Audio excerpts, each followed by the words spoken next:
Hello student, आज की इस वीडियो में हम पढ़ेंगे अभिक्रिया की दर को प्रभावित करने वाले कारक और साथ ही साथ पढ़ेंगे अभिक्रिया दर की सांद्रता पर निर्भरता। तो चलिए शुरू करते हैं। अभिक्रिया की दर को प्रभावित करने वाले कारक। अभिक्रिया की दर को प्रभावित करने वाले कारक। इसमें पहला है सांद्रता, दूसरा है ताप, तीसरा है उत्प्रेरक, चौथा है दाब, पांचवा है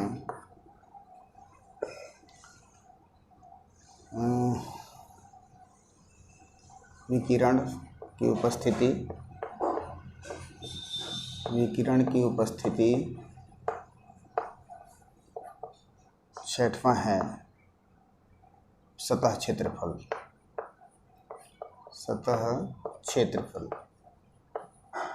सरफेस एरिया ऑफ रिएक्टेंट। तो ये हेडिंग हुई factors affecting the rate of reaction. First हम आते हैं concentration of reactant.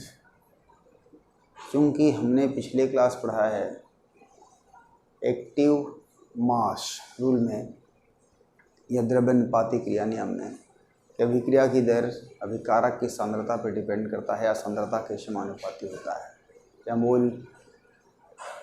Molar concentration के समानुपाती होता है। इसका मतलब कि सांद्रता बढ़ाने पर अभिक्रिया की दर बढ़ जाती है। कॉन्सेंट्रेशन अगर इंक्रीज़ करते हैं तो रेट इंक्रीज़ हो जाता है। ताप भी क्या होती है? चूँकि ताप का संबंध देखो, यहाँ पे हम जानते हैं temperature function of kinetic energy, गतिज ऊर्जा बढ़ती है और गतिज ऊर्जा बढ़ने से अभिक्रिया की दर बढ़ती है, क्योंकि गतिज ऊर्जा बढ़ने से नंबर ऑफ कोलिजन्स बढ़ते हैं। नंबर ऑफ कोलिजन्स बढ़ने से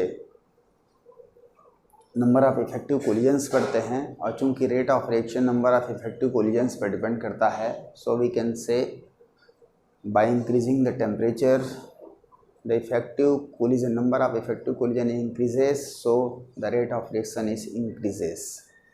तो यहाँ पर क्या हो जाएगी, अगर हम टेम्परेचर इंक्रीज़ करते हैं तो रेट क्या हो जा रही है, इंक्रीज़ हो जा रही है।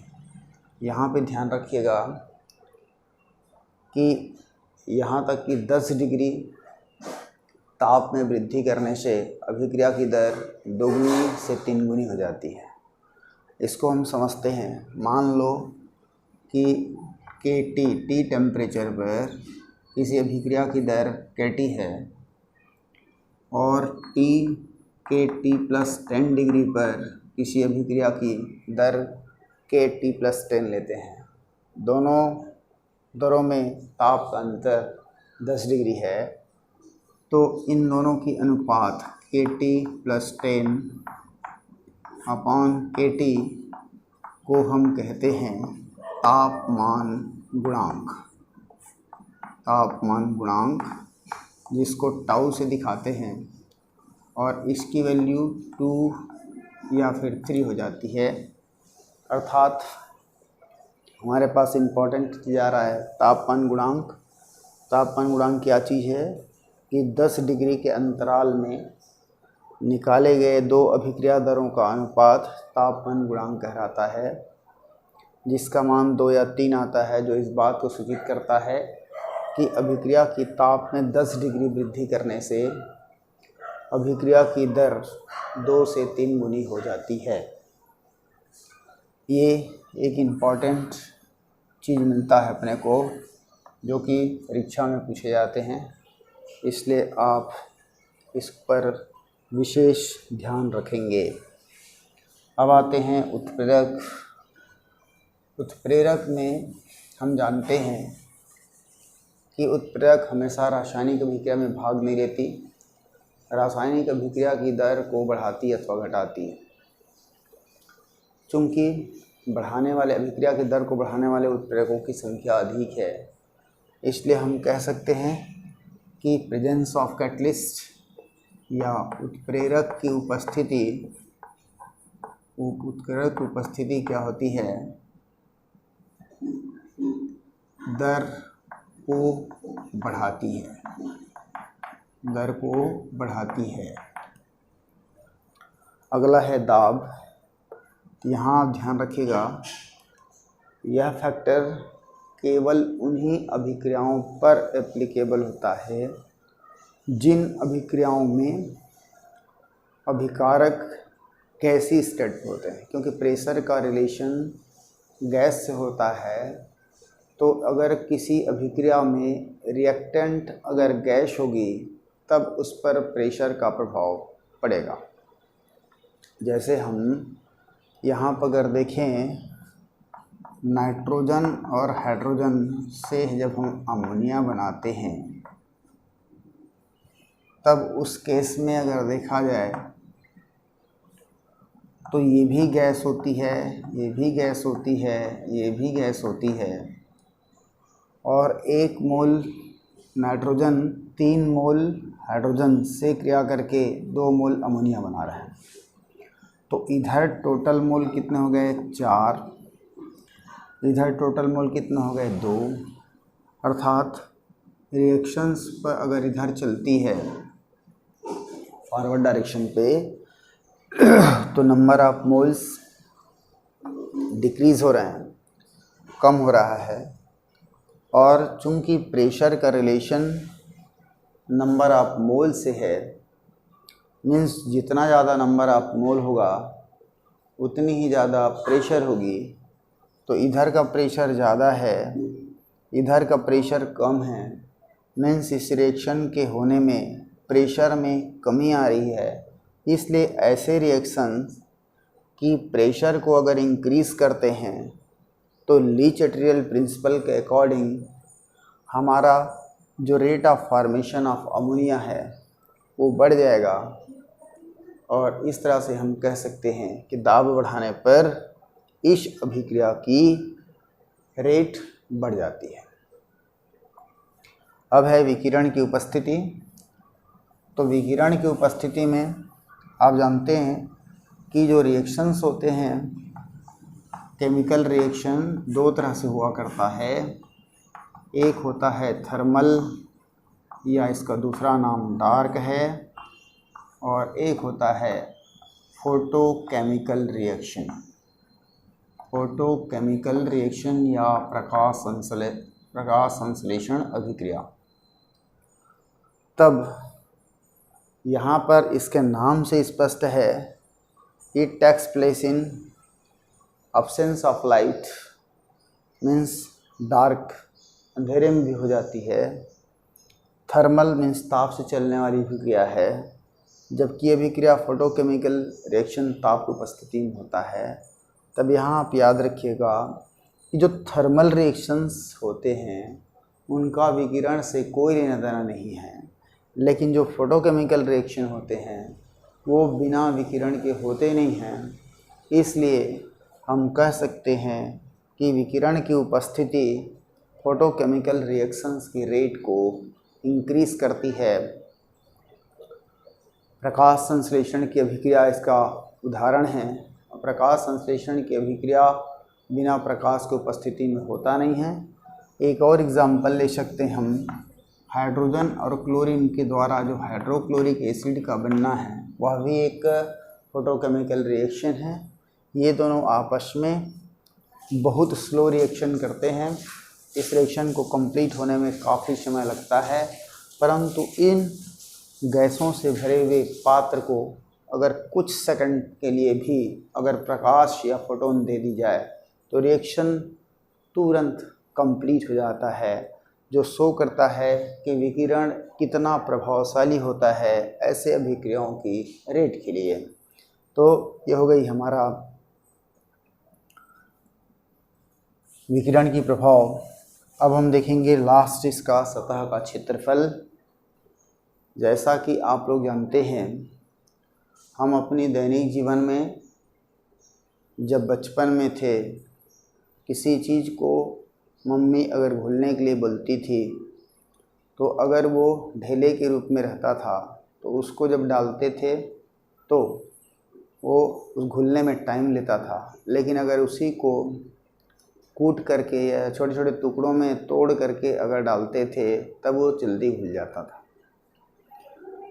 तो उसमें जैसे हम बोलते हैं कि मम्मी ये नहीं घुल रहा है, तो मम्मी की एक ही रिप्लाई रहती थी कि उसको पीस दे, कूट दे, छोटे छोटे टुकड़ों में तोड़ दे, ये रिप्लाई रहता था। उस समय तक हमको कारण पता नहीं होती थी कि ऐसा क्यों होता है। तो यहाँ पर देखिए सतह का क्षेत्रफल अगर रिएक्टेंट की सरफेस एरिया इंक्रीज़ कर दिया जाए, जो कि उसको तोड़ करके पीस करके बढ़ाई जाती है, तो अधिक ज़्यादा से ज़्यादा अणु रिएक्ट क्या हो जाते हैं, सरफेस में आ जाते हैं, और सरफेस के अणु ही किसी रिएक्शन की रेट के लिए रिस्पॉन्सिबल हुआ करते हैं। और इसलिए हम कह सकते हैं कि सतह की क्षेत्रफल बढ़ाने से अभिक्रिया की दर बढ़ जाती है। ये तो हो गई अभिक्रिया की दर को प्रभावित करने वाले कारक। इसमें आपको सांद्रता और ताप वाली फैक्टर विशेष याद होना चाहिए। और सबसे अगर याद रखने वाली बात है तो ताप, जिसमें हमने पढ़ा टेम्परेचर कोफिशिएंट, तापमान गुणांक। अब हम आगे देखने जा रहे हैं अभिक्रिया की दर की सांद्रता पर निर्भरता। अभिक्रिया की दर की सांद्रता पर निर्भरता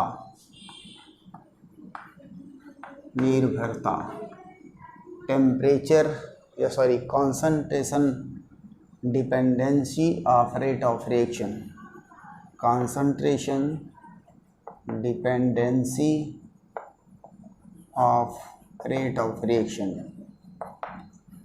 इससे हम जानेंगे कि किसी अभिक्रिया की दर कॉन्सेंट्रेशन पर किस प्रकार डिपेंड करता है। यहाँ आपके ध्यान में लाना चाहूँगा, इसके अंतर्गत हम दो चीज़ पढ़ेंगे। एक होगी हमारे पास रेट इक्वेशन होगा, जिसको हम बोलते हैं दर समीकरण बोलते हैं, और दूसरा हम पढ़ेंगे रेट लॉ, जिसको हम दर नियम कहते हैं। तो दोनों में क्या बेसिक डिफरेंस है, इसको हम बारीकी से समझने जा रहे हैं। इनकी बारीकियों को जानें। तो देखो, इसको समझने के लिए हम एक केमिकल रिएक्शंस की एग्जांपल लेते हैं। Suppose A B and C is product. ये यहाँ पर क्या क्या चीज़ है वो देखते हैं। तो देखो, capital A, capital B and capital C are reactant है ये, and small a, small b and small c are stoichiometric coefficient,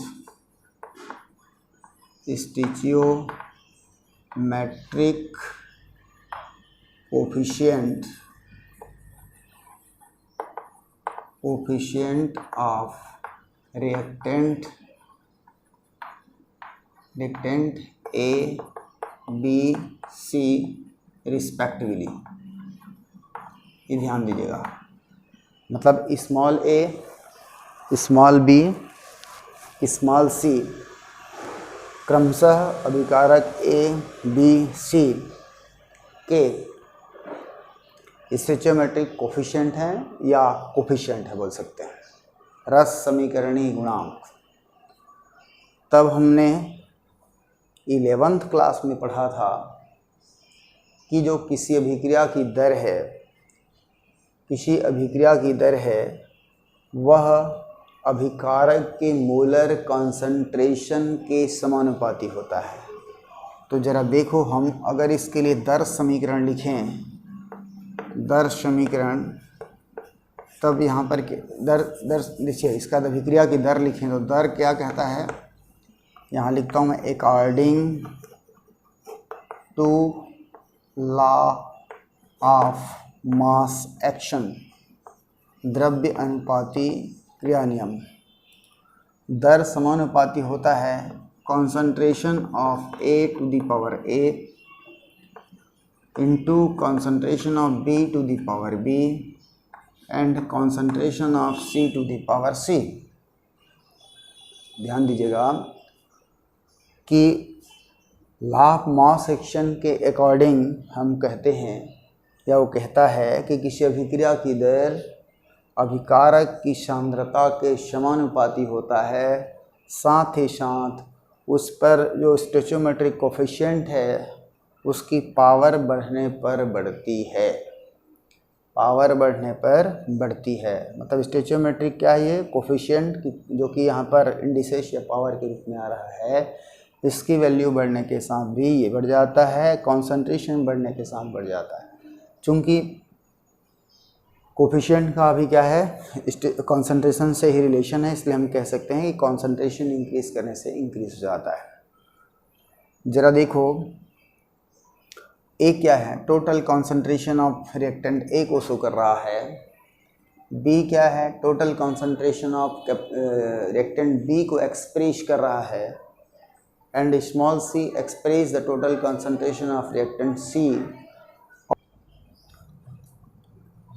तो इसका मतलब कि अभिक्रिया की दर अभिकारकों के कुल सांद्रताओं पर निर्भर करता है।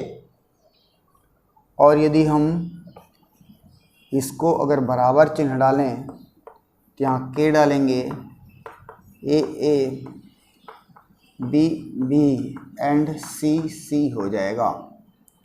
तो यह समीकरण में जो के आया है वो कहलाता है दर स्थिरांक या रेट कांस्टेंट बोलते हैं, और इसी को विशिष्ट अभिक्रिया दर कहा जाता है।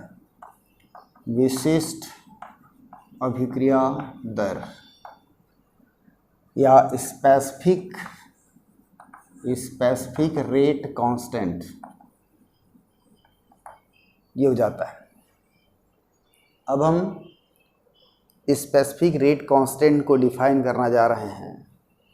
तो देखो, अगर शर्त लगाते हम, if A concentration of A, concentration of B and concentration of C each is equal to 1। प्रत्येक अभिकारक की सांद्रता अगर इकाई हो जाए तो यह समीकरण हमको मिल जाएगा, दर रेट इक्वल टू हो जाएगा के। ये हमारे पास आ रहा है और इससे हम एक्सप्रेस कर सकते हैं, डिफाइन कर सकते हैं विशिष्ट अभिक्रिया दर को। देखिए, इस कंडीशन को लगाने पर जो के है वह दर के बराबर हो जा रहा है। इसलिए हम ऐसी परिभाषा दें जिसमें ये कंडीशंस भी आ जाए। तो इसको अगर परिभाषित करना चाहें तो क्या कहेंगे, किसी अभिक्रिया की विशिष्ट दर, मेरे उंगली की तरफ इशारा देखते रहिए, किसी अभिक्रिया की विशिष्ट दर उस अभिक्रिया दर के बराबर होता है जिसमें अभिकारक की सांद्रता इकाई होती है। एक बार फिर से बोल दें, किसी अभिक्रिया की विशिष्ट दर या विशिष्ट स्पेसिफिक रेट कांस्टेंट उस अभिक्रिया दर के बराबर होता है जिसमें अभिकारकों की सांद्रता इकाई होती है। तो ये हमको ध्यान में रखना है। अगर इसको और डिफाइन करना चाहें तो specific rate constant of reaction is equal to the rate of those reactions in which the concentration of reactants is 1। अब ये कहलाता है हमारा, ये जितना जो हमने किया है वो दर समीकरण कहलाता है, याद रखिएगा, ये कहलाता है हमारा दर समीकरण। अब हम देखेंगे कैरेक्टरिस्टिक्स ऑफ के। कैरेक्टरिस्टिक्स ऑफ के में देखते हैं के की क्या क्या अभिलाक्षणिक गुण है। यहाँ पर के की अभिलाक्षणिक गुण कैरेक्टरिस्टिक्स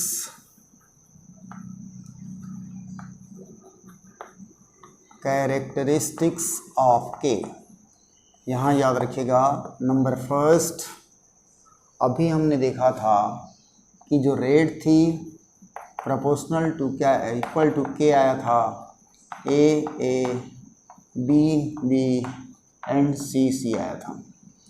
और इसमें देखो इधर रेट के पैरेलल में के है, इसका मतलब कि किसी अभिक्रिया की दर के पर डिपेंड करता है, स्पेसिफिक रेट कांस्टेंट पर डिपेंड करता है। और चूंकि ये यहाँ पर इस तरह से रिलेटेड है जो इस बात को सूचित कर रहा है कि के की वैल्यू बढ़ाने से अभिक्रिया की दर बढ़ जाती है। के की वैल्यू बढ़ जाने से अभिक्रिया की दर, रेट को मैं आर लिख रहा हूँ तो क्या हो जाता है, बढ़ जाता है। ये बात ध्यान रखना है आपको। दूसरी चीज़ कि के क्या है, टेम्परेचर फंक्शन है। के का संबंध क्या है, टेम्परेचर फंक्शन है। Means K is a function of T, temperature function ही है। मीन्स टेम्परेचर इंक्रीज करने से के की वैल्यू इंक्रीज जाता है। तो किसी पर्टिकुलर रिएक्शंस की पर्टिकुलर टेम्परेचर पर के की वैल्यू डेफिनेट होती है, परंतु अलग अलग टेम्परेचर पर एक ही रिएक्शन के लिए के की वैल्यू अलग अलग होती है। तब हमारे पास क्या आया कि अगर के यहाँ टी जब इंक्रीज़ होता है तो के भी इंक्रीज़ हो जाता है। और ध्यान रखना है कि किसी पर्टिकुलर टेम्परेचर पर पर्टिकुलर रिएक्शन की के की वैल्यू डेफिनेट होती है, but in different temperature the value of के विल डिफरेंट। दूसरी स्थिति किसी एक रिएक्शन के देखा। तीसरा हम देखते हैं डिफरेंट रिएक्शन के लिए पर्टिकुलर टेम्परेचर पर के की वैल्यू भी डिफरेंट होती है।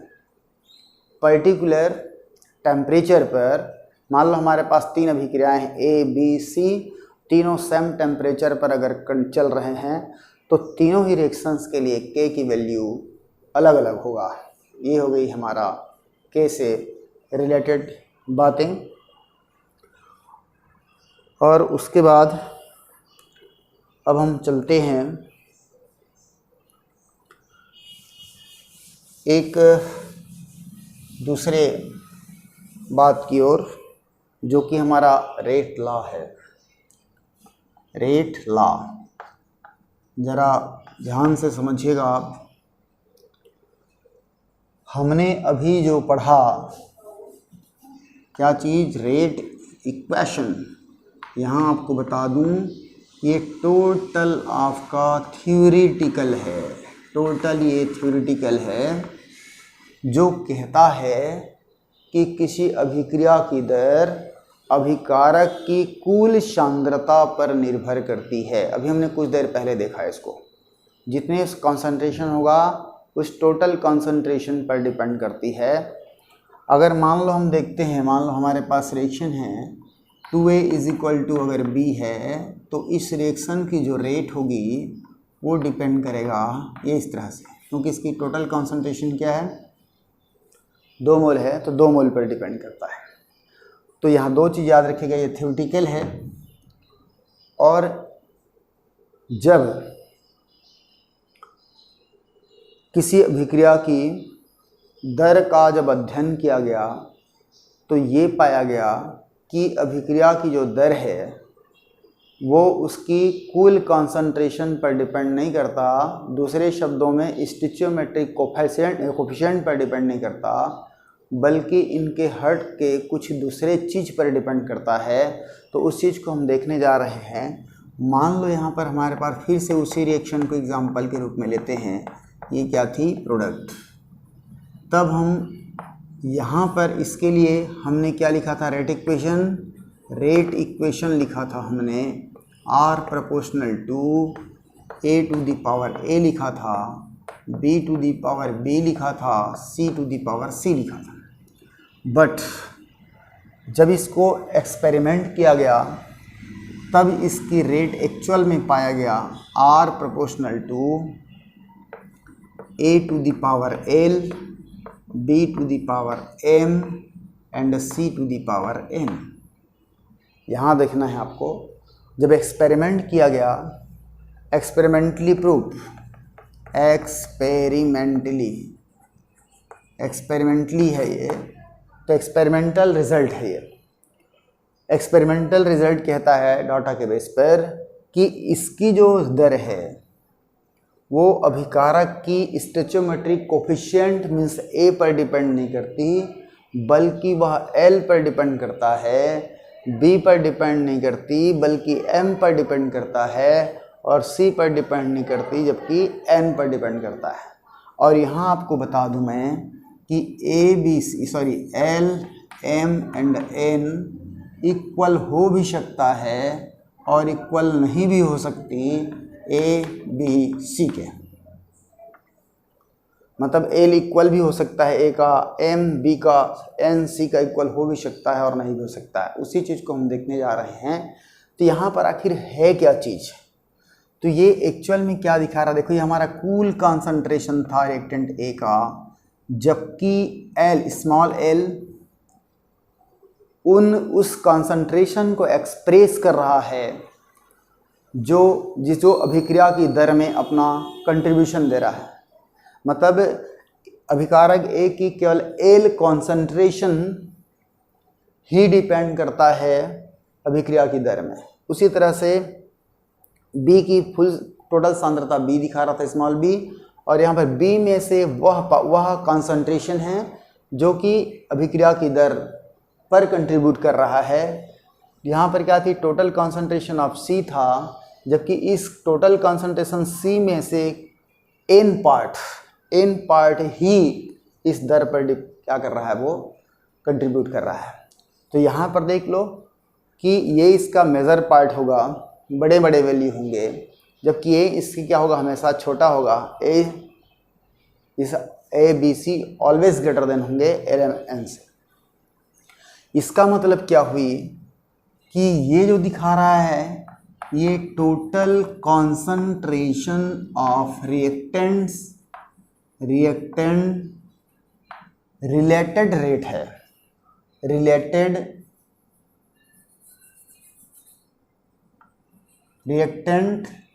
रिलेटेड रेट, याद रखिए।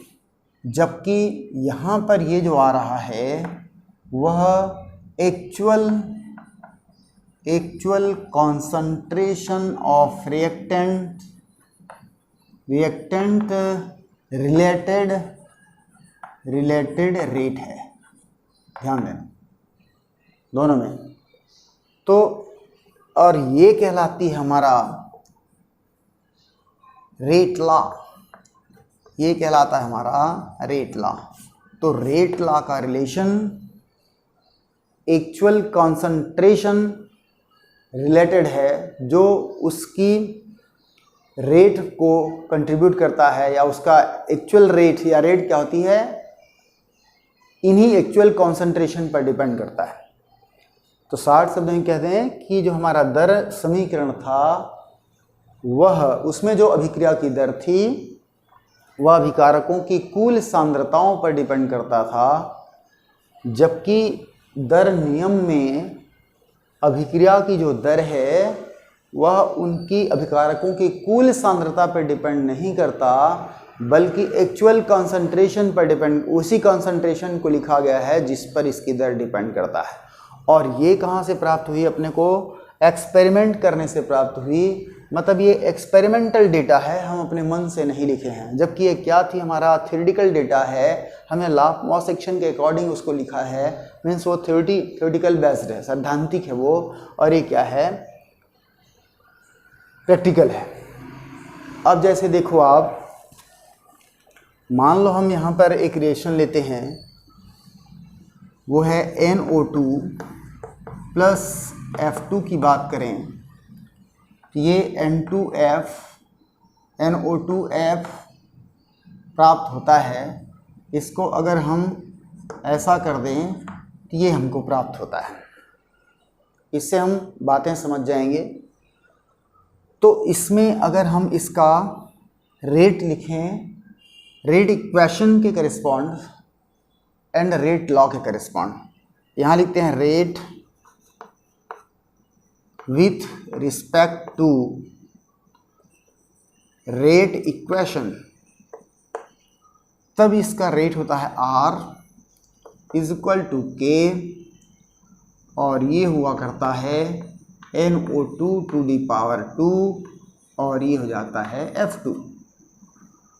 जबकि rate with respect to rate law जब लिखते हैं, एक्सपेरिमेंट जब किया गया इस रिएक्शन पर, तब ये पाया गया कि इसकी जो रेट होती है वह डिपेंड करती है NO2 एंड F2 पर। तो ज़रा देखो, आप समझ गए होंगे कि ये टोटल मोल था, पावर के रूप में लगाया, टोटल मोल थी, पावर के रूप में लगाया।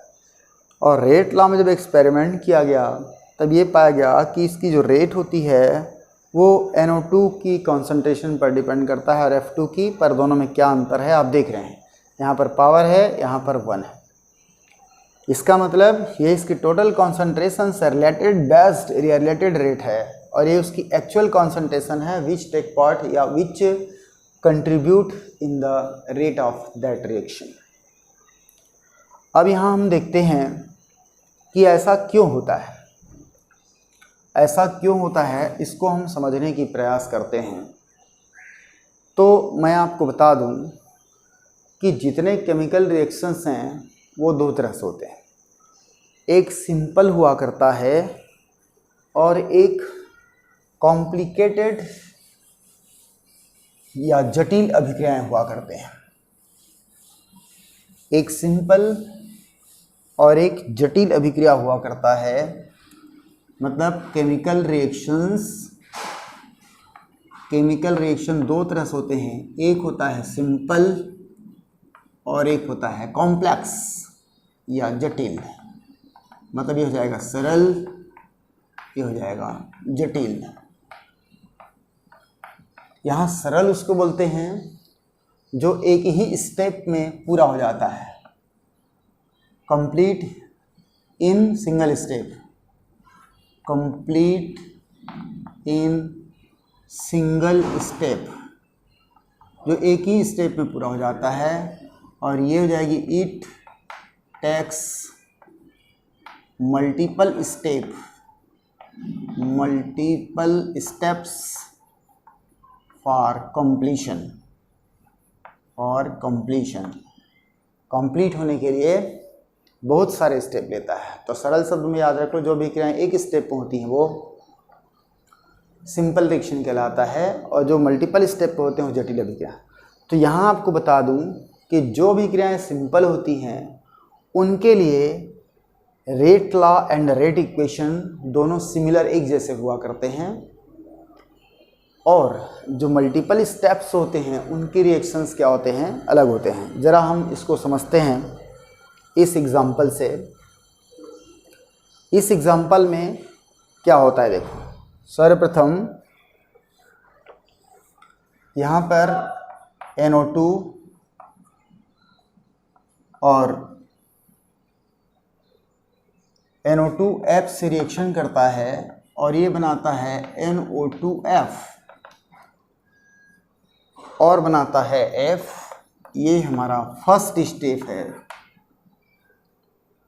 और अगले स्टेप में ये जो NO2 होता है वह यहाँ से जो बना हुआ F से रिएक्ट करके NO2F बनाता है। ये सेकेंड स्टेप है। दोनों रिएक्शंस को अगर जोड़ दें हम तब हमको मिल जाएगी twice NO2 plus F2 is equal to twice NO2F। तो आप समझ रहे होंगे हमको ये रिएक्शन देखो मिल गया। इसका मतलब ये रिएक्शन 2 स्टेप में हो रही है और 2 स्टेप में मतलब ये जटिल अभिक्रिया है।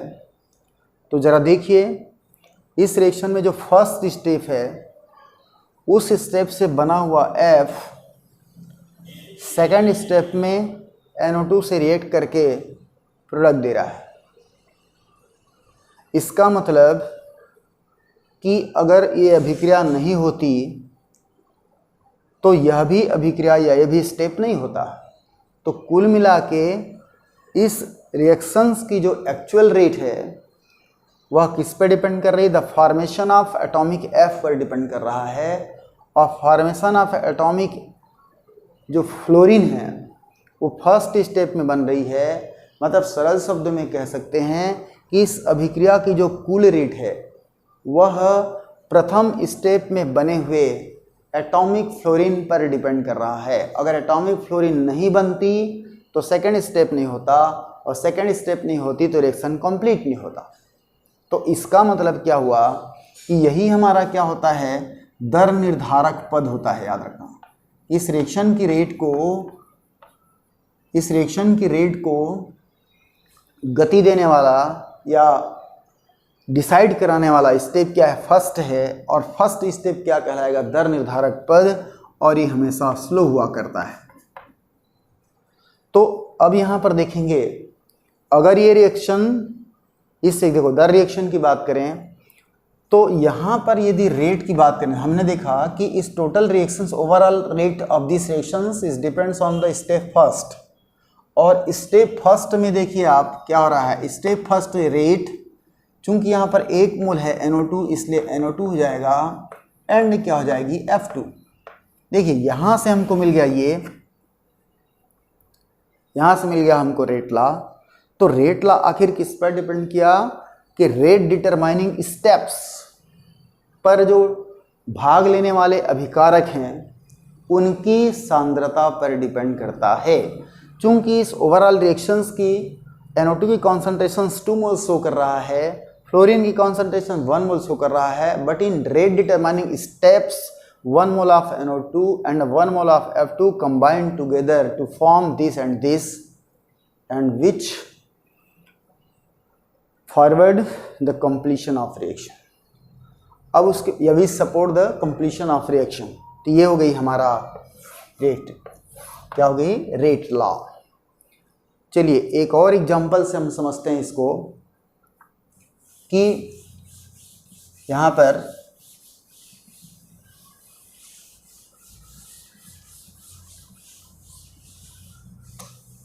एक और एग्जांपल समझते हैं। जैसे देखिए मान लो हम लेते हैं HBr पर ऑक्सीजन की रिएक्शन की बात करते हैं। ये रिएक्शन बनाता है H2O एंड Br2। तो यहाँ पर अगर इसको बैलेंस करें हम लोग तो क्या हो जाएगी? Twice and twice. अब इस रिएक्शंस की रेट लिखते हैं अकॉर्डिंग टू रेट इक्वेशन दर समीकरण के हिसाब से। दर समीकरण के आधार पर इसकी अगर दर लिखें तो प्रोपोर्शनल टू K हो जाएगा और यहाँ पे क्या हो जाएगी? HBr की कॉन्सेंट्रेशन का यहाँ पावर 4 हो जाएगा और यहाँ क्या हो जाएगी?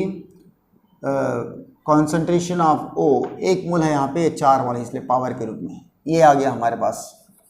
प्रोपोर्शनल टू ले सकते हैं या इक्वल टू K ले सकते हैं। ये आया हमारे पास इसके रिस्पेक्ट दर समीकरण के सापेक्ष जो कि थ्योरेटिकल है। अब यदि हम इसकी रेट लॉ के बेस पे लिखते हैं, दर नियम के आधार पर, तब इसकी जो दर आती है वो आता है concentration of HBr and concentration of O2। तो जरा आप देख सकते हैं यहाँ पर 4 मोल यूज़ हो रहा है रिएक्शन में, चारों मोल टेक पार्ट कर रहा है इस दर समीकरण में अभिक्रिया की दर को व्याख्या करने के लिए, जबकि दर नियम में एक्चुअल में जब देखा गया, प्रैक्टिकली जब इसको किया गया, तब ये पाया गया कि इसका रेट इस टाइप से होता है। दोनों में क्या डिफरेंस है आपको समझ में आ रहा होगा। अब हम देखते हैं ऐसा क्यों होता है। तब फिर से हम देखेंगे, चूंकि एक कॉम्प्लिकेट रिएक्शन है, कॉम्प्लेक्स रिएक्शन है, एक से अधिक स्टेप में हुआ करता है, यहाँ पर क्या है, ये कॉम्प्लेक्स रिएक्शन है, कॉम्प्लेक्स रिएक्शन, और ये it takes multiple steps, it takes multiple steps. चलिए क्या होता है, फर्स्ट स्टेप में HBr ऑक्सीजन से रिएक्ट करता है, HOOBr बनाता है।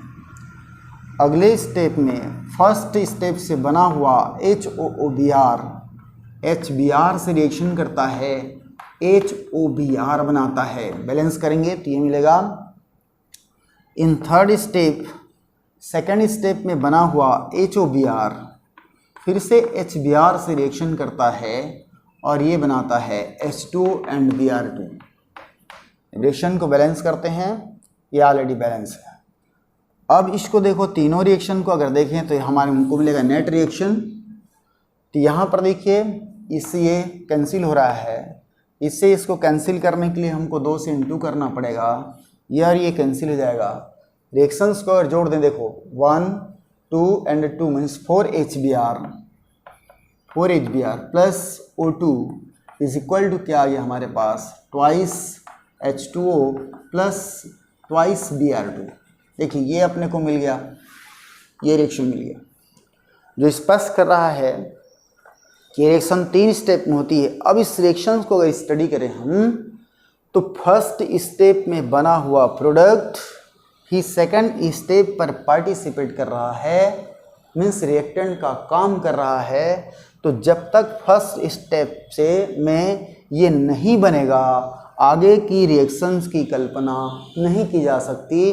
कुल मिला के इस रिएक्शंस की जो रेट है वह rate of formation of HOOBr पर डिपेंड कर रहा है, न कि इन दोनों स्टेप्स पर डिपेंड कर रहा है। इसलिए हमारा फर्स्ट स्टेप कहलाएगा रेट डिटरमाइनिंग स्टेप कहलाएगा, या दर निर्धारक पद कहलाएगा।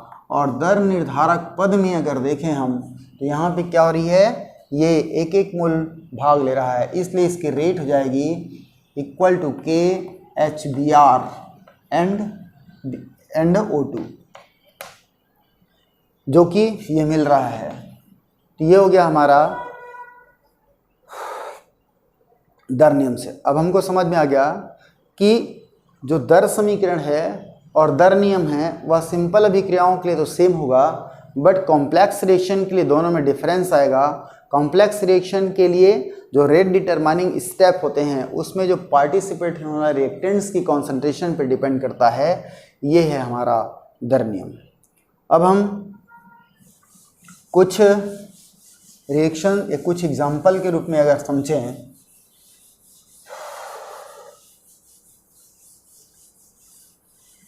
जैसे मान लो एक छोटा सा हम न्यूमेरिकल्स लेते हैं और उस न्यूमेरिकल्स के थ्रू समझना चाहते हैं इसको।